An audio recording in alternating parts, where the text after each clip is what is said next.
कराची के इलाके सदर में तजावुज़ात के खिलाफ ऑपरेशन किया गया। 37 होटल्स और दुकानें सील कर दी गई। इंतजामिया के मुताबिक तजावुज़ात कायम करने पर दाऊदपोता रोड और दीगर इलाकों में 37 के करीब दुकानें और होटल सील किए गए, जबकि फुटपाथों पर मौजूद सामान भी जब्त कर लिया गया है। इंतजामिया ने वाज़ेह किया है कि सदर के इलाके में तजावुज़ात कायम नहीं होने देंगे। कराची के इलाके सदर में तजावुज़ात के खिलाफ ऑपरेशन किया गया। 37 होटल्स और दुकानें सील कर दी गई। इंतजामिया के मुताबिक तजावुज़ात कायम करने पर दाऊदपोता रोड और दीगर इलाकों में 37 के करीब दुकानें और होटल सील किए गए, जबकि फुटपाथों पर मौजूद सामान भी जब्त कर लिया गया है।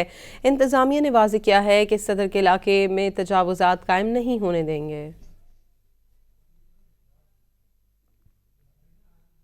कराची के इलाके सदर में तजावुज़ात के खिलाफ ऑपरेशन किया गया। 37 होटल्स और दुकानें सील कर दी गई। इंतजामिया के मुताबिक तजावुज़ात कायम करने पर दाऊदपोता रोड और दीगर इलाकों में 37 के करीब दुकानें और होटल सील किए गए, जबकि फुटपाथों पर मौजूद सामान भी जब्त कर लिया गया है।